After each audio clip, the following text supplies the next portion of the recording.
Hello guys! May gagawin tayo ngayong araw. Magsusulat tayo dito. Magsusulat tayo ng pangalan dito. Sino? Magsusulat tayo ng pangalan dito. Susulat tayo ng pangalan dito. Nandito yung pangalan, mag-comment. Mag-comment kayo ha. Mag-comment kayo pag nandito yung pangalan nyo. Susulatan ko yung pangalan nyo. Pag nandito yung pangalan nyo, i-comment nyo at i-heart ko yan. Ayun, nasulat nyo yung mga pangalan nyo.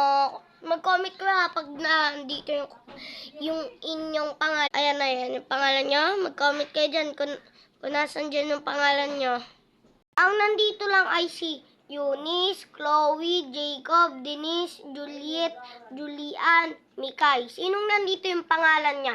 Pag nandito yung pangalan niya, ilalagay ko sa comment section.